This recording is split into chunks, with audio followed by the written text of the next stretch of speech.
Here's a place where all of us can be safe. Our stories of transformation can be safe, and all the things we want to research are safe here. This is Safe Space with Cheyenne. I'm really excited you're here, and I hope you stick around for a while, because I've got a lot to show you before I leave Earth. I love you guys. Hello again, my friends. Today, I have a very special guest. Her name is Stephanie Miner, and she's special to me because we grew up in the same town. We went to the same school, and over the last couple years, I'd been following Stephanie on Facebook, and she was definitely giving some key indicators of, if you would like to call it a spiritual awakening, definitely feel free, but definitely just a break in the awakening process. She started going down religious rabbit holes, political rabbit holes, taking her health back into her hands. And there was just a lot of similarities in her journey that I found not only on mine, but a lot of people that I talked to. So I felt really honored when I reached out to Stephanie and was like, hey, do you feel like telling your story? I know it's kind of a big deal when you do, especially in a linear fashion on a podcast show, but she was ready for it. We'd been talking about it for a while, and finally she's here today, and she's going to go through, what it feels like to wake up in a small town. So we're going to welcome Stephanie on. Hello, my darling. Hello. I'm so glad we're finally doing this. Yes, me too. It's been such a long time coming. It really has. Yes, I remember when you first started posting about setting boundaries and self-love. I think that's a really big indicator of anyone that's doing any type of inner work. Right. And when I saw that, I was just like for me, I was thinking about all of the pain that I was experiencing on the back end of posting to other people about like, hey, look what I found. I just found out I don't love myself. I just found out I don't have any freaking boundaries. I just found out I'm a people pleaser. And I know you're like me, who you do have like the rough around the edges and the rebellious thing from an outside perspective. Right. But I know also on the inside, just from knowing you as long as I have, you are like a ride or die for your friends. Obviously you have boundaries now, but when I say like ride or die, like you are the person that they can call to have a Dr. Phil moment, an Oprah moment, if somebody's messing with them, if they need help, like you'll drop anything on a dime to be there for your loved ones.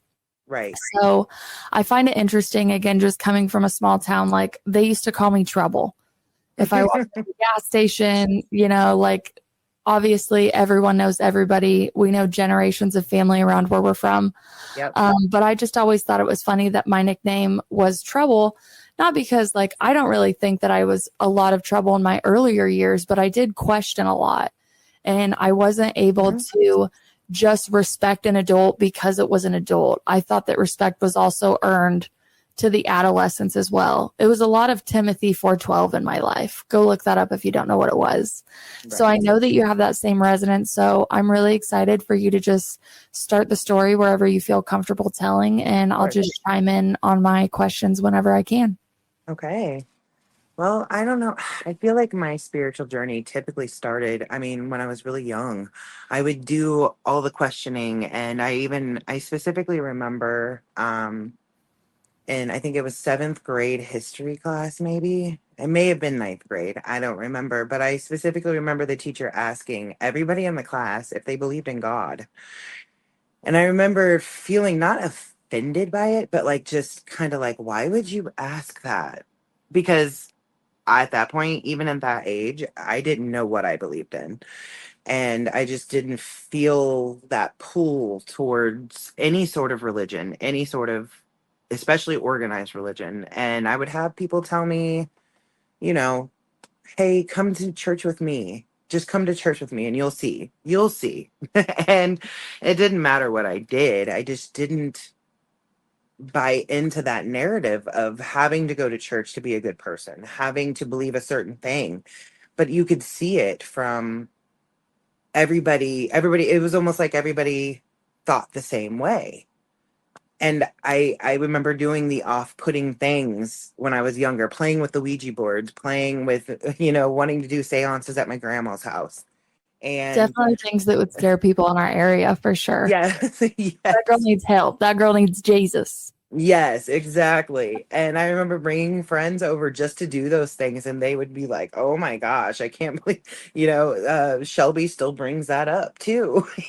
Like she's like, "I remember playing, you making me watch horror movies. I was obsessed with horror movies and just not the normal things because I didn't want to be like everybody else. I just did it, although I felt like I had to, or else it was wrong." You just That's have what it like an felt like. innate curiosity of things. Yes, yes, that's where it started. A very innate curiosity, and um, luckily, my parents let me kind of experience and have those curiosities and kind of think for myself. Because if they would have forced me to kind of just, oh, well, you have to be this way because this is where we live, I don't think I would be where I am today. I don't think I would have questioned everything to the point of being in this spiritual awakening because it really kind of started after Derek passed away, I would say. I mean, it kind of ignited after that because I feel like I was in such a I don't know what you want to call it, like a mundane after having kids, my first kid, and everything was just I suffered from postpartum very severely, and it felt like it went on for years. And just, I don't know what it was after he passed away. It made me question even more things, and it kind of ignited so many more questions and wanting to fall down those rabbit holes. So I feel like that really started the role of it, but I didn't quite come out about it and talk about it for even a few years after that, just because you don't know what everybody's going to say. That's usually the kicker. You're like, I have something to say, but I know it's not conventional in this area, I think Right. would be an appropriate way to say it. Yes. Conventional, definitely. And that's what everybody around here, they enjoy the normalcy, the the conventional ways, the tradition. They enjoy, and that's fine, and that's perfectly fine. But not everybody's like that. And I had to do the questioning because I just couldn't I felt like I couldn't fit in. You just felt like something, like when you think of what resonates and what doesn't, because we're not Right. humanizing like churches or doctrines or anything. It's just like there's something that's telling me to go this way Yeah. because this isn't resonating with me. Yes. I felt that way in a lot of things. Just to lay a little background with you, I had two homes. I had the one in Camp Point with my mom in the Mhm. surrounding central area. And then my dad and my stepmom and their family were in Pike County on a farm. So I grew up in a small town and a farm, and I loved going back and forth. And over at their place, we did go to church on Sunday at a really small Baptist church. It's still Mhm. a very quaint, cute community of people to go visit. And then at my mom's, like, we had a Catholic background, but we were allowed to like go explore. I was the Right. only one that wasn't baptized Catholic out of all of us kids. And I remember being offended at an early age, like I was forgotten, and Oh. like when you're really young and you do go to Bible school and they're like, yeah, you get baptized so you don't go to hell. And kids are like direct and logical and like, they're like little computers. As soon as you feed it into them, like that is the holy gospel. So Right. like for a little bit of my youth, I'm like, am I going to hell because my parents forgot to baptize me? Oh And then no. it evolved into, right, you got to be careful what you put in your Right. brain, put in those kids' brains. And then it evolved into, oh, like I get to choose, I get to go decide. And I was still in the religious aspect of, well, maybe I want to be Baptist, maybe I want to be Methodist, maybe I want to do this, maybe I want to do this. So Right. I got invited to so many churches from a really young age of so many different viewpoints of, I would just say, religious doctrines. And the commonality for me was always Jesus Christ, but I always found it funny how people were like, yeah, Jesus did it this way in this church. Yeah, we don't really like how they do it over there. Like if they do it's fine. So from Right. just a kid observing all of these different churches, Yep. there was a superiority complex that I found no matter like how good of a person you were, the ego just comes in disguised as many different things. Yes. And I mean, that's probably why I have this show to this day. Like, those are the breadcrumbs that started for me, where I was like, everyone's talking about Jesus, but everyone's talking about how their way of Jesus is correct and the other person's is wrong. And he said not to judge, and he just said to love everybody, but we're not Right. really putting this love thing down. Not at all. Yeah. So just swaying back and forth in between that, and then growing up in the same community as you do. Like, when people pass Hmm. away, we usually have the funeral at the same church on the corner. And then we usually Yep. go have food at the same, like, Lions Club or Masons place to Yep. go commune as a community. And then we always end up, I don't know what it's called now, but back in the time it was Hard Times. And we always wound up there for the after party. So it was always like a generational progression of, Yes. we're like, you go to school here.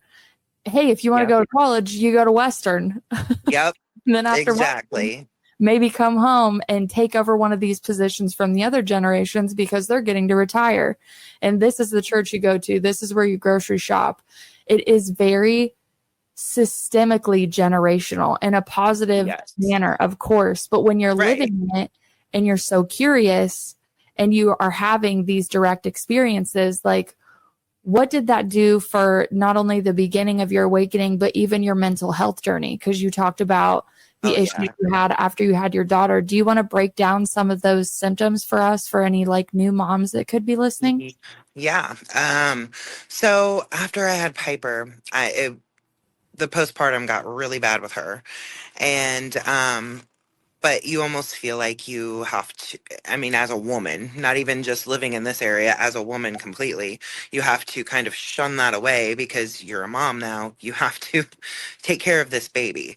But I was already struggling with my mental health. I had been struggling with it for a long time. And a lot of the symptoms were just crazy mood swings, but it was hard to distinguish between, is this postpartum or is this a mental health issue, like something I had been dealing with before. Now, when I had Piper, I had to stop taking my medication when I got pregnant with her.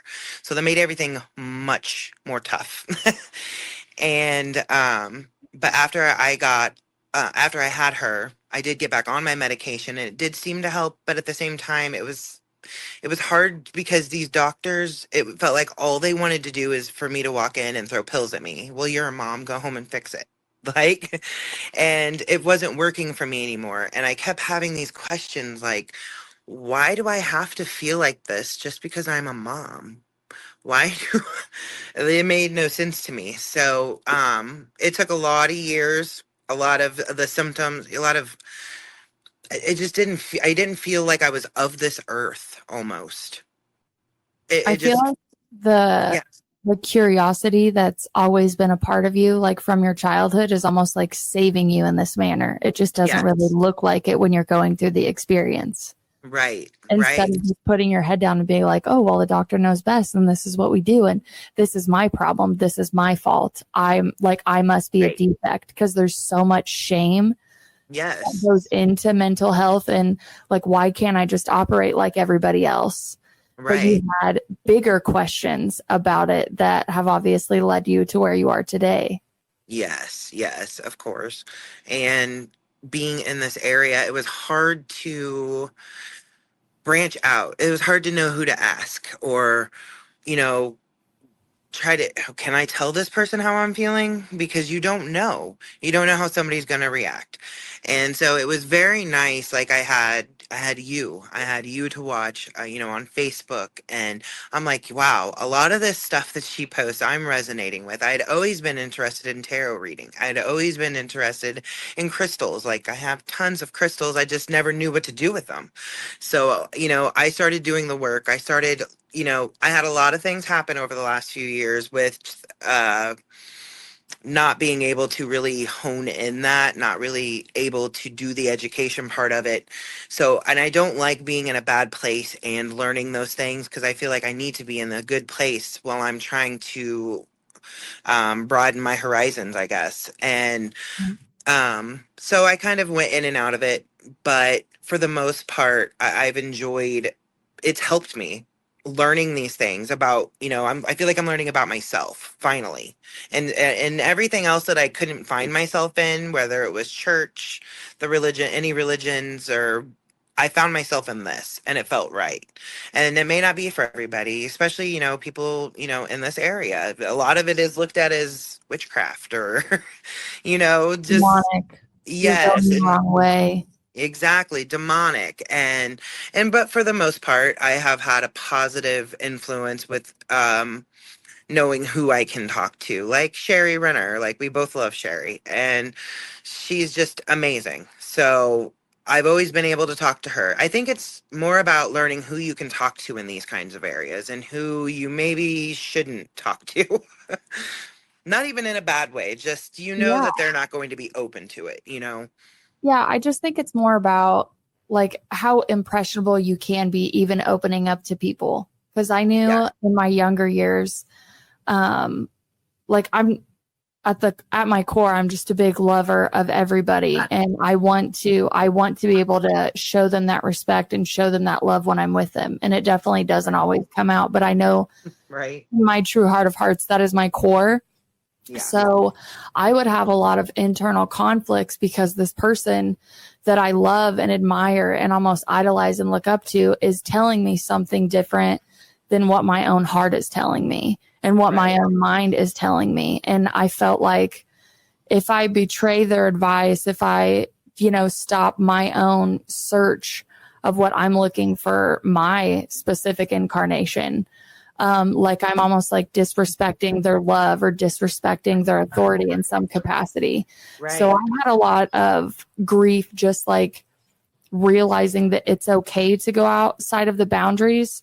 But I never really got over feeling like I was just different and an outsider from everybody because Right. the way my mind was so curious about things.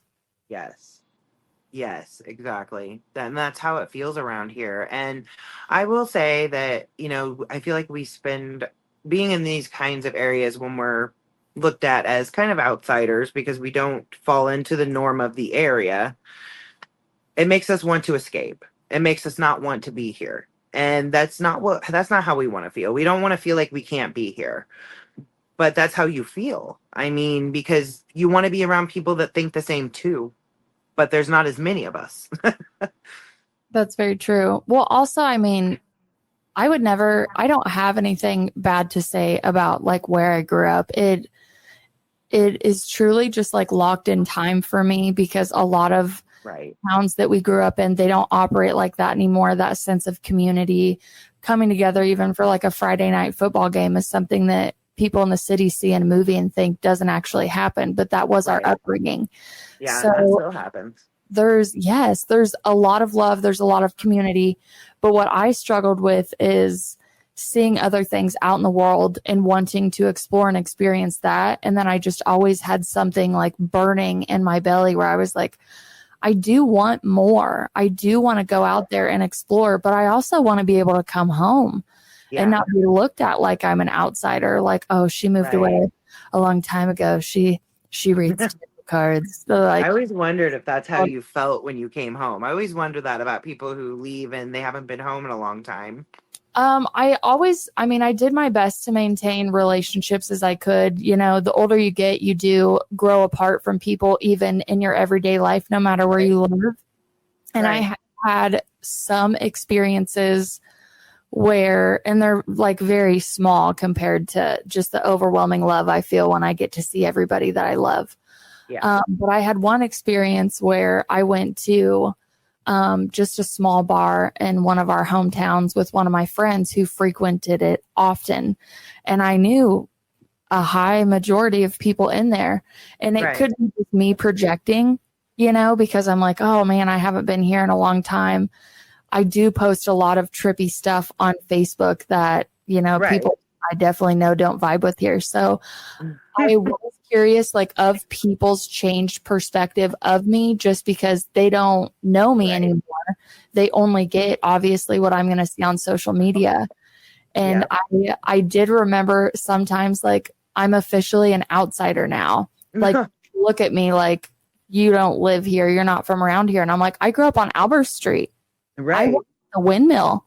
Okay, I still come back and visit. I still honor my roots. I still, go to Bailey. I got married in Bailey Park and I lived 8 hours away. Like, talk about like paying respect to your roots. I couldn't think of anywhere else I wanted to get married, So it is different, especially like the longer you go away.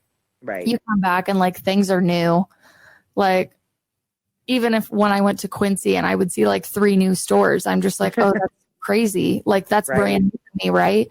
So the positive thing about it is you have such a greater appreciation because you don't get to see it. Yeah. So I started diving into the history of like Camp Point and Golden and Clayton and Siloam Springs and the town that used to operate in Siloam Springs and the hot springs, and even like the history and the architecture in Quincy and how Quincy came to be.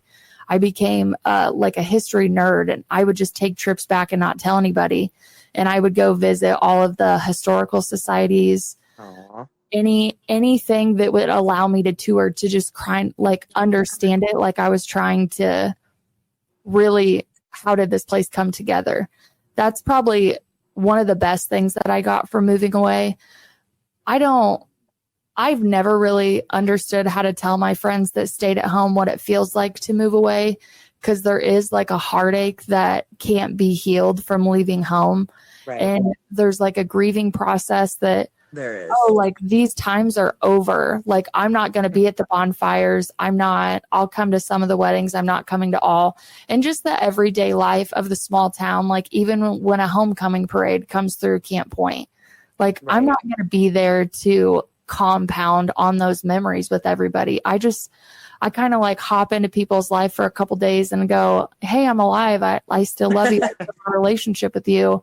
I miss you so much. But to actually like sit down, especially with my 3 best friends that still live there, and be like, I think I would overwhelm you with emotion if I told you how much I miss you, and how, like, I hate to say like all the things you give up to move on with your life, but all of the things that we could have experienced if I stayed there. Like that's something that it does like definitely haunt me. Like we're all older. We all have kids now. They have other friends that are playing the role that I think I would have if I would have stayed there. And that's like, it's not a constant, but it's always in the back of your mind when you go home, where you're like, I wonder who I'd be or where I would be if I would have stayed. And then I look back at all the amazing things that I have done, and I'm super grateful, but like my heart is still in Illinois. Right. And I think that people here have that same thought, but the reverse of it. They wonder what their life would be like if they would have went. You know what I mean? So like, because I have left and came back so many times, so many times. And every time I left, I still have that heartache. Mm-hmm. Yes, I want to be away, but you still have that heartache of missing what this is. And when you come back, it's always there. And I think that's probably the best part of this kind of area. It's always there when you come back. Now, I haven't been away long periods of time, so it may be different if I am away long periods of time. But I still just don't, I don't mingle a lot anyways. So when I do go out and see people, I still get that feeling sometimes from people where it's, oh, well, she thinks differently. She's different. And like I said, and like you said, actually projecting, maybe I'm projecting that feeling, but that's the way it feels sometimes, even just going into a store. But for the most part, I'm appreciative of being able to come home and still getting that warmth from the people I know who love me.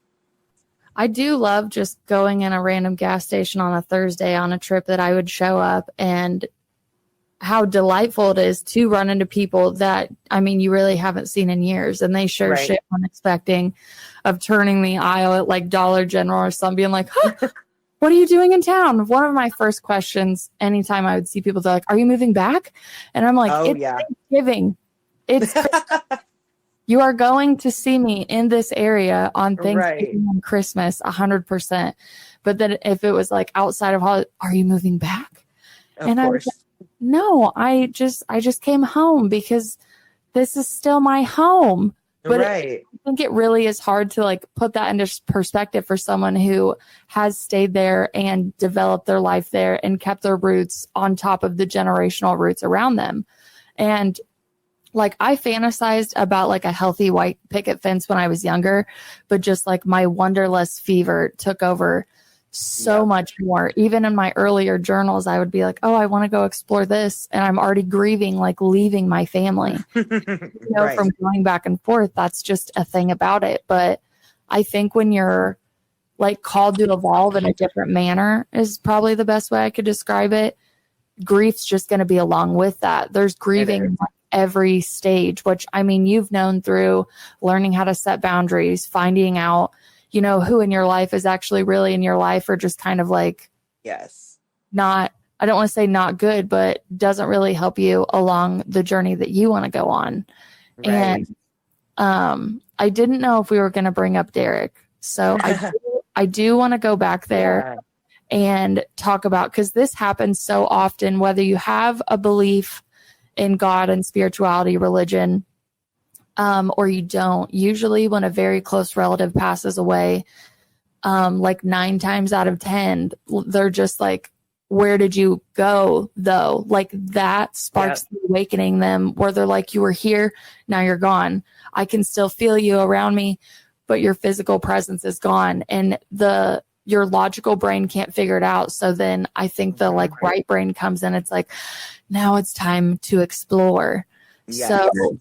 after Derek passed away, did you have those feelings of, I know you're still with me. Like, Oh yeah. I don't know where you were with like believing in ghosts. Like, I know you said you Mhm. worked with Ouija boards and experienced stuff like Yeah. that when you were younger. But when it comes to someone who's so close to you that really feels like they're a part of you and then their physical presence is gone, like Right. what did Derek confirm? Unconditional love transcends all things. Did you feel him around you? Did you ever get any fun, like otherworldly signs where you're like, that's Oh yeah. Derek. He's sending me a message. Yes. All the time. I mean, it started very shortly after he passed away, and I don't know. That's where energy started to play into like everything. Like it was like I could feel energy not just from him, but other people's energy, and I could tell when somebody was going to be, toxic for me to be around. I could, their energy was not settling me at all, even the first day meeting them. So, I that's when all of that started. The number 14, which was his football number, he died on May 14th, and a lot of people don't know that his dog Biscuit that he had forever. She actually passed away exactly a year before him. And it was actually a year to the day. She died the 13th, which technically Derek would have died the 13th if they would have found him then.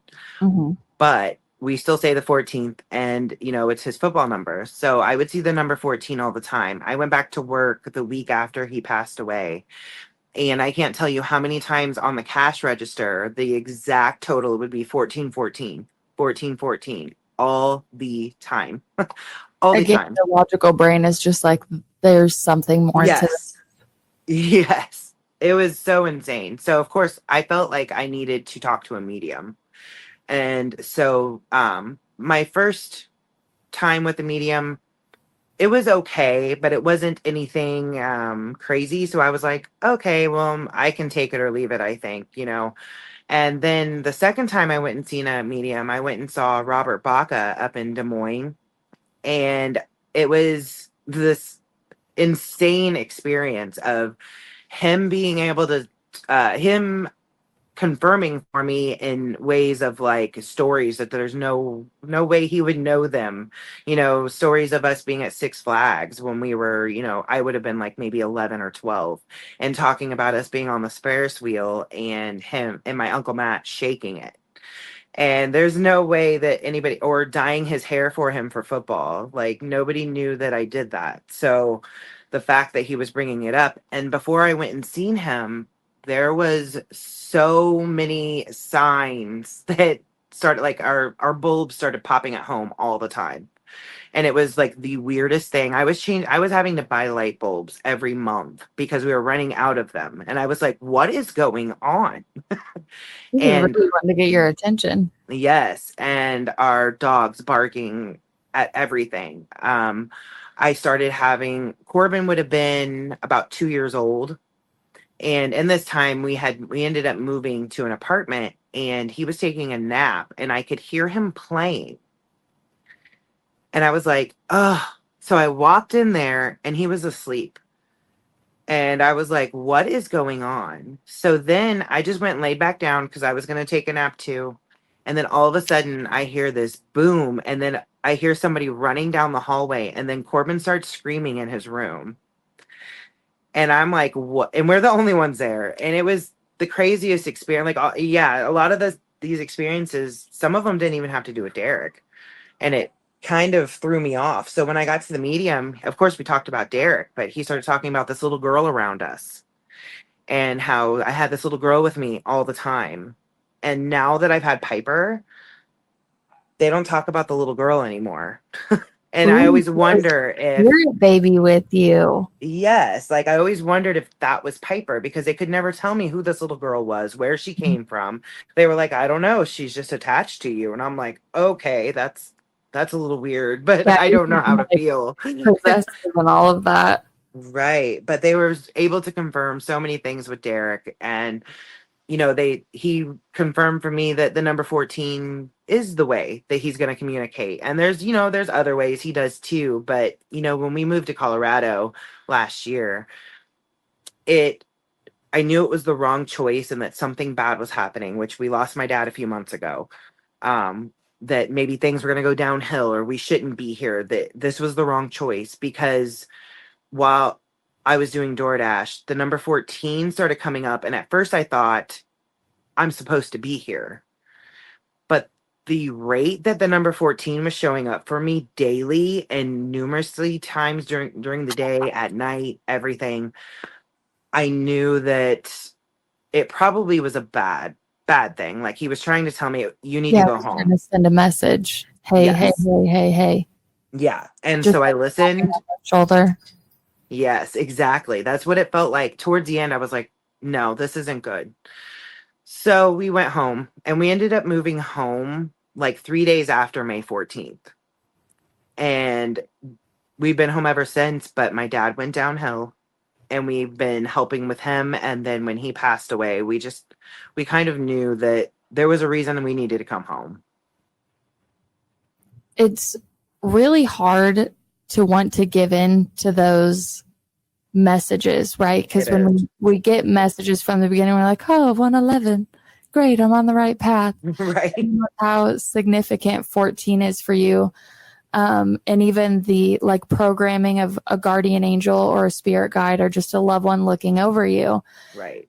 I think it's even like a part of our ego where it's like, just tell me I'm a good person and I'm doing the right thing right now because I don't know what's going on. Right. So then when you have them like sending a warning, you don't want to go into like a fear state about it. Right. So it really is hard to discern in that. But I do find it interesting, again, this childhood curiosity that keeps coming out in you and kind of saving your ass instance Yes. after instance. That It does. I guess if he was just trying to say like, hey, sis, glad you moved to Colorado. Here's a 14. No, you're on your right path. But if the Right. message was sent, then the number would probably go away until it needed to be at the next time. So did you feel, and again, back into the resonance of your body, did it feel more like a warning? Like you just saw 14 flashing with like red behind Yes. it? Like, hey, family, you're Yep. too far away. Like it's almost like you can feel like an energetic pull.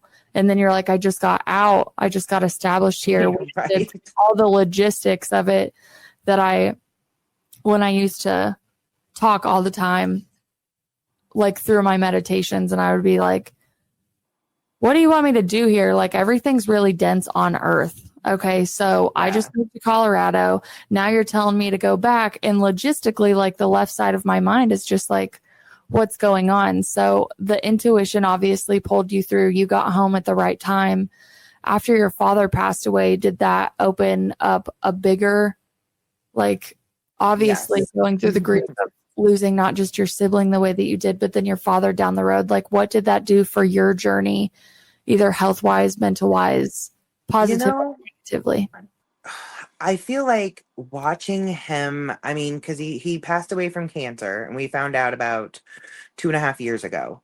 Um, Watching him struggle through it, it wasn't it, it was it's nice that he's out of pain now, because watching somebody pass away from cancer has probably been the worst thing I could have ever seen. And after he passed, I will say, so the day he passed away, we had just put him on hospice that day. And so they had only been out here once, but we set up a baby monitor so that we could watch to make sure he was okay and that he didn't need more pain meds or, whatever we needed to give him. And I had yet to go in that room. I hadn't been in that room probably in 3 days. I just couldn't bring myself to do it. I couldn't see him like that. Piper, on the other hand, made sure she went and seen him Monday morning before she left for school, gave him hugs. She is such a strong child. And but we were watching the screen and it was in the afternoon and I still hadn't been in there, but I was feeling that urge to go in there. But I was just couldn't do it. So I was watching the screen and it was like somebody was standing next to him. So I leaned forward really quickly and my cousin was just like, "What's going on?" And I was like, "Oh, nothing," because I didn't see anything when I sat up. So I thought it was like the sunlight or something. And then my aunt was like, "Well, I'm going to go check on him." And I was like, "I think I'm going to go with you." And so I went with her. And that's when we found that he had passed away. And we were like, I was floored that it was like I knew, but I didn't know. Mm-hmm. And I was but it felt weird that I was ready to go in at that time. And maybe it's because he didn't want me in there before then. But I felt I was really sad, but I was glad knowing that he was going to be reunited with Derek because he struggled so badly with that grief. So badly. So it was nice knowing that I know Derek was there to greet him. I'm almost certain now that that is exactly what I was seeing. Mm-hmm. There's just He's this like, weird "Hey, Dad, come flash. home." Yes, exactly. And so it makes me glad knowing that he has somebody with him. And of course, I'm sure Biscuit was there too. Oh, of course. Yes, exactly. Yeah. So I obviously didn't know your father as well as I knew Derek. Derek was a Right. grade below me. But just for the audience, because we've been talking so much about Derek, to paint a picture of who Derek was to not only like me, but I think anybody who ever met him is he's just a good old boy. He Yes. he's sweet, he's smart, he's respectful. He I mean, even from a younger age, he was just such a gentleman to everybody. Every girl, including me, had a crush on him. Right. He's just Yes. so sweet. I had to And fight he girls off really of him all the time.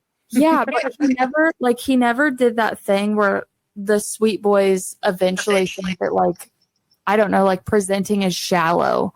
Right. He didn't like go after girls. He wasn't like a womanizer. He was just No. truly a good old boy.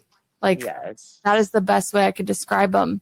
And if And you his got nickname is Sunshine. yes, that's what I was just going to say. If you got a chance to be around him, like you felt like you were the only thing that mattered in the moment you were talking to him. You really were just enveloped in like a golden aura and sunlight around him. I didn't even know auras at this time. He just had a very positive, attractive energy. Everyone to Yes. be his friend. Everyone wanted to be his girlfriend. And if you Yes. saw him, you know, like, Everybody wanted to be his boyfriend too. I had yeah, plenty of my gay boys from back home that loved him. how could you not when, you Right. know, And everybody Derek was always respectful. He always was. yes. And I mean, he is just to drive it home. So respectful, so kind, so sweet. Every time you saw him, you were just like, Derek. So, Yes. I mean, losing someone in a city, I think, with the masses is nothing like losing someone in a small town. And losing like one of the favorites in a small town is really hard. But Right. the great thing is, I was so scared I was gonna cry on this episode, and I've been holding it back 3 times, but just like going through my mind of like going through all of this. Um, you get the news that it happened. Everybody starts reaching out to everybody. Like, what can we do? Yeah. Oh, God. You're And gonna then, make me cry. yeah, it's okay. Like, it's a safe space, right? Right, exactly. Valid here. Um, but I always find it, as much as everybody wants to like be there for each other, we're also at the same time like, what do we do? Like, what do Yeah. they need? Do they need 200 neighbors like knocking on your door, being like, Yes. I brought you a casserole. Like, do you need your car washed? Do you need your dishes done? Right. So, every situation's different, but whether it goes through the halls of Central, whether it goes into the church where we're all connecting there to lay him to rest, the graveyard, all of that stuff. The way that a community comes together when one of us has passed away is like ultimately one of my favorite things about our upbringing is because the week before, not in Derek's case, but you could just be talking absolute trash about somebody, like having your own opinion about somebody doing something, and God forbid they died the Something next happened. day. Yeah. Yeah, you've they were always an angel. They were always the best person ever. Oh, this is what they actually did for me. And I bring that up because, so many artists, so many philosophers, anything in religion, especially Jesus, it's always like reverting back to love and this unconditional love that we all come from and we're all supposed to individually represent. And I've noticed after death that a lot of those dense emotions really escape us if we allow them to. Sometimes we feel shame, like, oh, I could have been better to them. I could have Right. spoke better. And I think that's just a natural process. But as soon as everyone goes away, like all we're left is just with this like unifying love. I agree. And I would say like that is the brighter side of obviously like losing people that you don't want to lose, but just the sense of community that comes around all of those times have always been, I hate to say like my favorite, but just almost like a relief in the grief process. It is. It is. And I mean, it can get overwhelming, but for the most part, the worst part about losing somebody like that is when everybody stops coming over. Yeah. Because that's when the real grief starts. That's when the emptiness starts, feeling alone, not knowing what to do with yourself. And at that time, I didn't know what to do with my, and therapy was no, I was not going to do that at that time. Like it wasn't going to happen. And the therapy that I have started for Derek literally just started last year. And he's been gone 11 years Wow. because You did I that could long. not deal with it. I just could not. And I just kept him with me, Mhm. just knowing I'm like, well, he's around me and I know he is, so I don't need to process these emotions. Mhm. And, but that gets you into trouble too. So I have started Yes. the therapy for that and it has helped tremendously. And before, and it's so nice talking about him because before now, I wouldn't have been able to. Like I would never have been able to have an actual conversation because I would change the subject or just didn't want to talk about him. And now it's like a relief. Yeah. Yeah. It's a Well, it's relief almost now. like you're healed enough. Not that you weren't keeping his memory alive, but you're healed enough to have those conversations and like live in the light and love about the scenario. Right. The grief never goes away. I think that's something you can definitely educate people on from your perspective is like you Right. said, it's been 11 years. And I know when that time comes around, it's almost like that dark cloud just kind of want to come back over and you almost have to relive it again. Yes. So since you are doing therapy now, has therapy given you tools to help better like sit with the emotions instead of pushing them away and using vices or distractions? Yes. And the biggest thing I've used is journaling, making myself write and talk about him. Even in that capacity was hard. So making myself start that way, it kind of helped ease it for me to be able to talk to another person about him. I mean, even with my mom, I mean, she loves talking about him. And I Mhm. love that she loves talking about him, but it was so hard for me for so many years.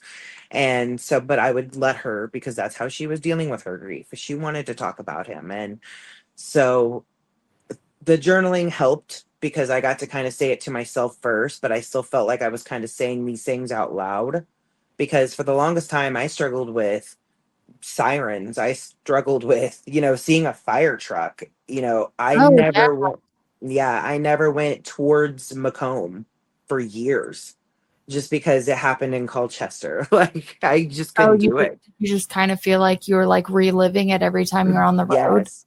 Yes. I would have nightmares all the time. So Mhm. and then after I started like kind of honing in how I was feeling and kind of trying to figure out where all this was coming from, I started having like almost premonition like dreams. I had a dream about a guy I worked with, and then 2 months later, in my dream, I will say I was reading his obituary, and then 2 months later, he killed himself, and I was taken aback by that. So I've had plenty of dreams where now I'm like, oh, what is going to happen? So I've Mhm. had to kind of really start researching that. I find that interesting that you say that because when I was younger, um, when I was dating my first boyfriend, no name necessary, um, um, I would always have like these dreams and there'd be like certain symbols in them and I would like know that something was going to happen or someone was going to die and it was usually like a 3-day period and it was always snakes that I would see come in the dream. So I would wake up from the dream. I would just be an absolute mess. Obviously, I got the dream, so they're telling me because it's one of my loved ones, and he was Right. the one that I loved the most at the time. So I called him and I was like, "You really have to be careful when you're going out today. I saw snakes in my dreams last night, and what that means." Because I had already had other times where I was like, this happened, somebody died. This happened, somebody died. I didn't see the person, but it was always if I saw snakes, something was going to happen in our community that was going Right. to do some type of upheaval. And again, like you, I'm like, I wouldn't even have known the phrase prophetic dream. Right. When I went through my awakening and I started researching all of the clairsenses, I still had the belief that, these are from different cultures. This isn't for people like me. I wasn't Right. raised in it, like the veil is closed on our family, so to speak. And when I started going home and just talking to my family about it, I was really interested in the genealogy because I was like, there has to be an ancestor somewhere down the line that also heard things and saw things and could predict things or even just like know things and have no idea why they're knowing it. Like, what is the definition for all of these things? Yep. And even as I sit here and I'm listening to you like recap these things that have happened in your past, I'm like, yeah, so empath, that makes sense. Yes, highly intuitive, that makes sense. The claircognizant, Exactly. that makes sense from a retrospect perspective. But when all of these things happen to you in a small town, it doesn't really matter if you sound the alarm and you're like, I knew that was going to happen. I had a Right. dream 3 days ago. Like people are like, okay, cuckoo, go away. Exactly. So I know you've talked about how, you have your people that you talk to, and Sherry Renner is going to be a guest on the show. And when you listen to her speak, the way that she speaks and so welcoming and unconditional and 100% non-judgmental and what Yes. she says, you'll understand why we praise her so much. But how has your conversations with Sherry really helped you process the grief and the rage and even the like processing the false illusions that you used to believe in? Because Right. I always think it's like I have to go tell people what I found. They don't know, and I love them so much. I need them to know, but it Yes. just comes off as like wah wah wah wah wah wah. A lot of people. So, how did Sherry help you just kind of dampen that rage a little bit? she she always reminds me to just be softer, like, and be more open, because I can say that I am open-minded all I want, but I feel like Sherry Renner is probably one of the most open-minded people I have ever met. And she's super religious, and so I don't think that she's taught me, try my best, don't put everybody in the same category, because she represents such a wholesome person to me. And I respect everything that she says. And there are so many things that I find that she says that I resonate with, even. I may not believe it in the same way, Mhm. but I resonate with it somewhere in my life, somewhere in my heart. And talking to her, it almost soothes my soul. It really, really does. She has an extremely calming aura. And I Yes. mean, she did the vows at our wedding, and I was like, Hmm. the theme is Woodstock, and she's like, no, and I was like, Yep. yes. She's like, how do I dress? I was like a hippie marrying us in the middle of the woods, and she's like, this is amazing. Like she was like, Yep. I almost get to do cosplay and talk about God and bring people together, like Right. just. And I really wish that I would have gotten a copy of the vows that she did because she did such a wonderful way of Yeah. tying our beliefs together, nature together, where we are, the roots of the home, and the new love that we were growing. So, I mean, honestly, this episode could just be us talking about Sherry the rest of the time and how much we love her. But Right. Yeah. I bring her up because I do believe she is a really good embodiment of non-judgment and just always Yes. giving unconditional love. I'm not saying she's like this like 24/7, but when she comes into her role with people, because you know how you are with family. Like I told you 5 Yeah. times, pick that shit up. You know, we all have that personality. Um, Exactly. but when it comes to her, with just the way that she really helps people kind of unbind their grief or their trauma or whatever you're seeking advice of her for, I've not met one person that hasn't been changed by that woman. Right. Yeah. You talk to so many people and they just love her. Mhm. And she, as soon as my dad passed away, she was the first person we called. We wanted her to take care of the service. She did the vows at our wedding too.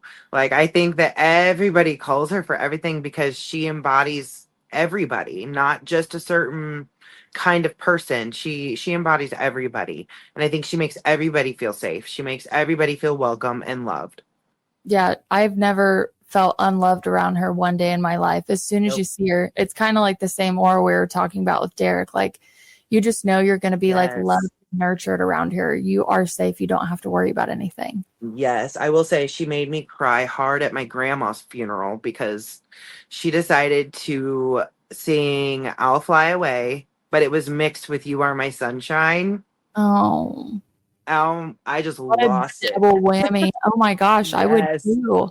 Yes, but she made it so beautiful, and I love running because I'm working up at the nursing home here in Golden, Mhm. and she comes in to sing, and so I love it when she comes in to sing because I don't know she's coming, and then she just walks in the door and she acts like she hasn't seen you in years, and Yeah. just gives you the biggest hug.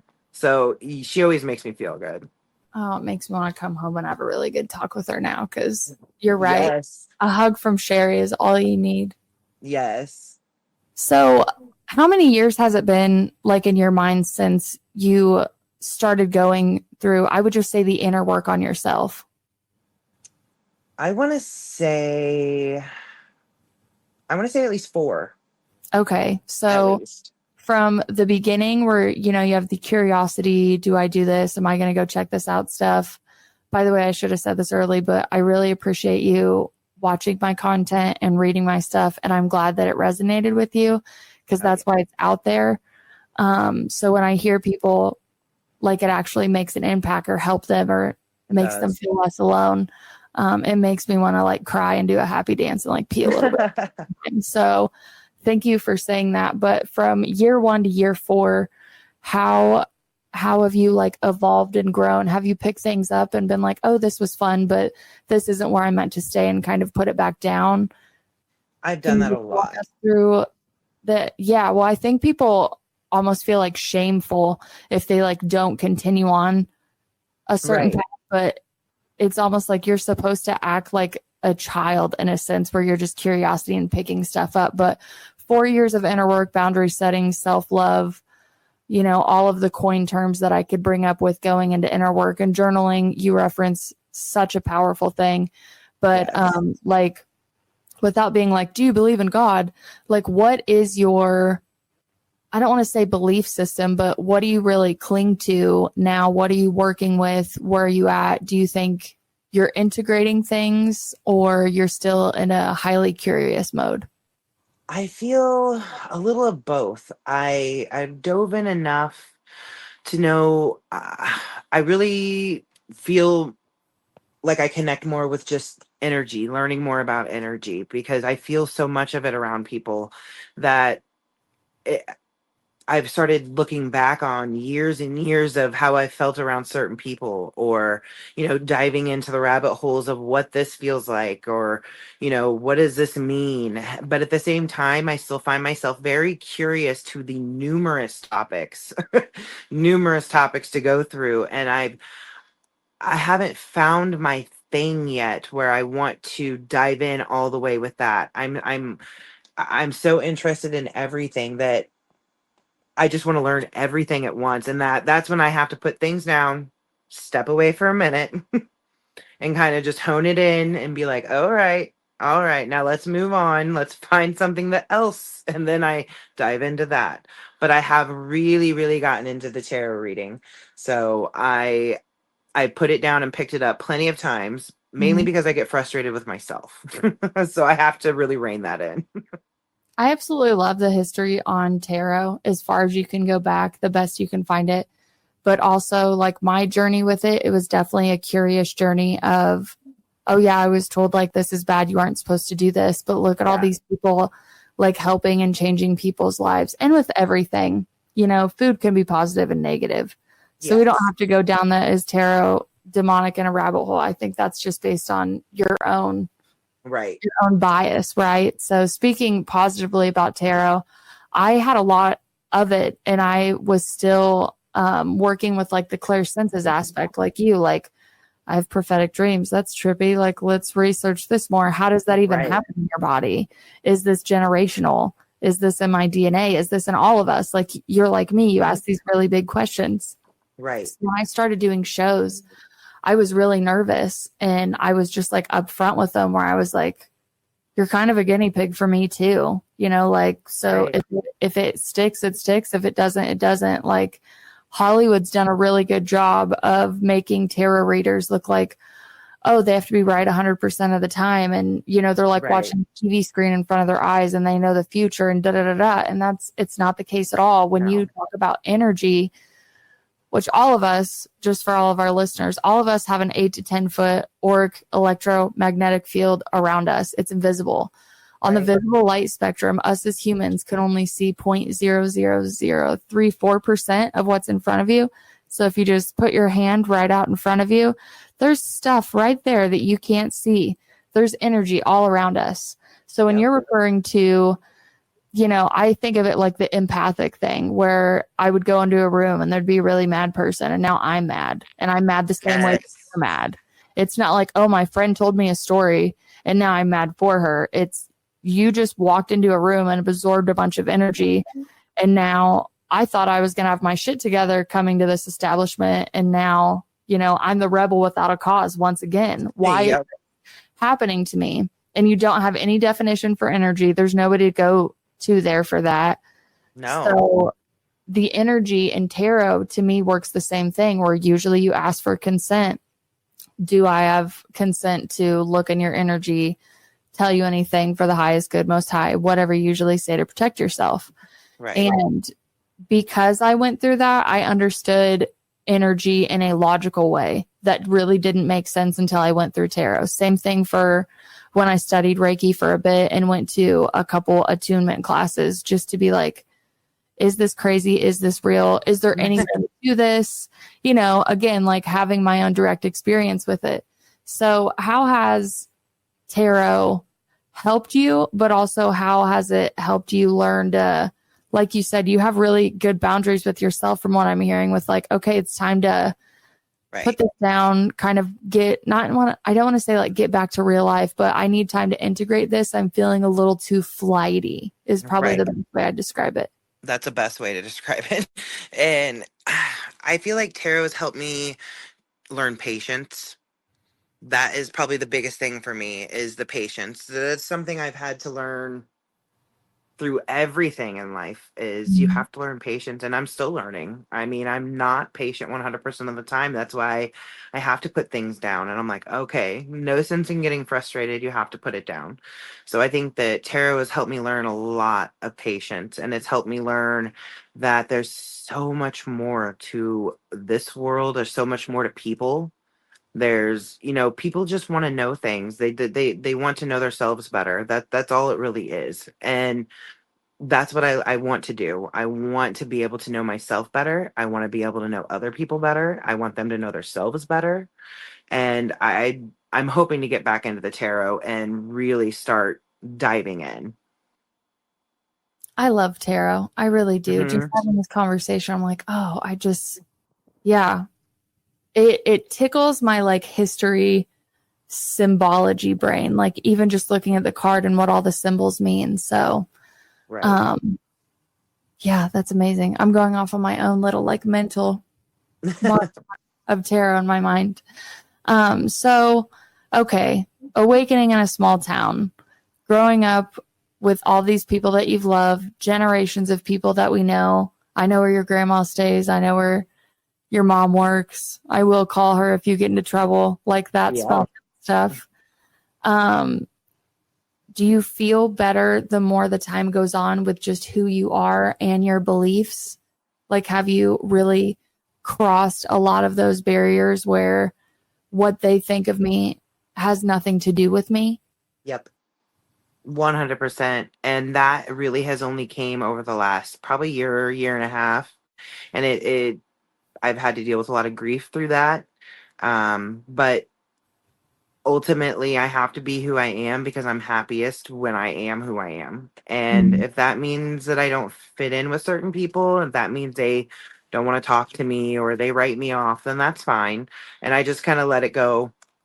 And I know who loves me, and I know who, and I even have people who want to talk to me more just because I believe some of these Mhm. things. They're interested. You can tell they're interested, but they don't really want other people to know they're interested. So they come. So I think it is important to have different people, even in a small town where 99%, are one way.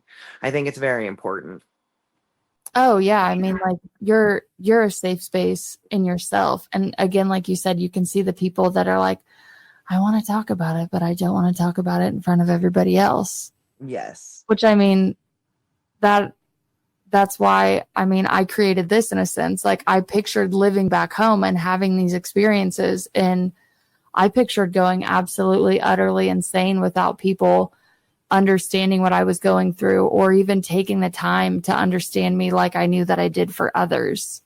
Right. So I think it's extremely important when you think of it from like a collective soul level where like all these little lights are spread out all over the Midwest, and you're one of those small little lights where people can come to. Because I can still open my inbox to this day, and the message usually starts with, okay, you're the only person that I feel like I could talk to about this that wouldn't judge me, Right. probably has some knowledge on it, and like won't think I'm crazy.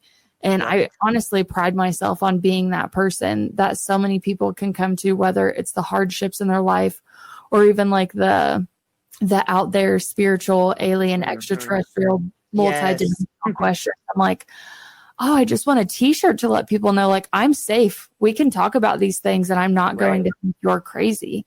You know, if anything, just like talking today, I'm like, we had a lot of the same experiences, definitely at different Yeah. times of our lives. But ultimately, like just listening to you, I'm like, you are a highly intuitive person. You are extreme. I think you're more tapped in than you realize just from listening. And watching the journey that you've had to go through with everything that has happened, and still you are still so kind and still so loving.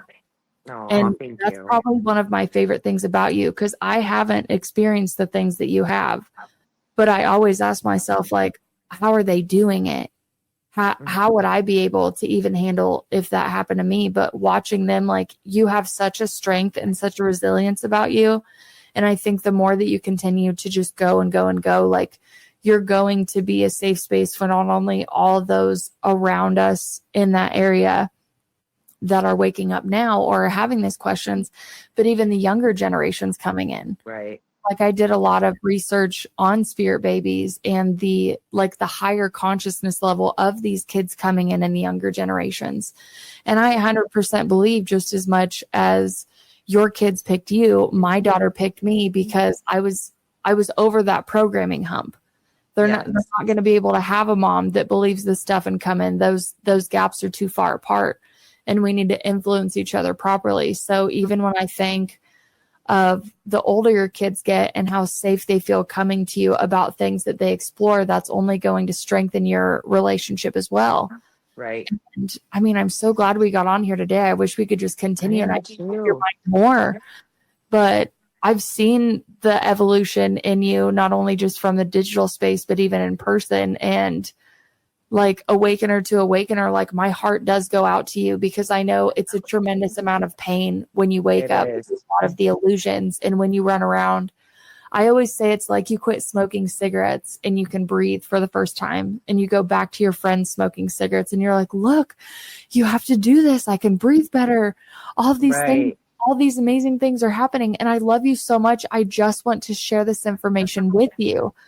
And I know that like you're that person doing it, but I mean, really hand over heart for you for all the things internally that you've had to process. Kudos to the journeying and the self-exploration, excuse me, and just being able to pick something up and being like, is this okay? This is really cool. This is really interesting. I like this.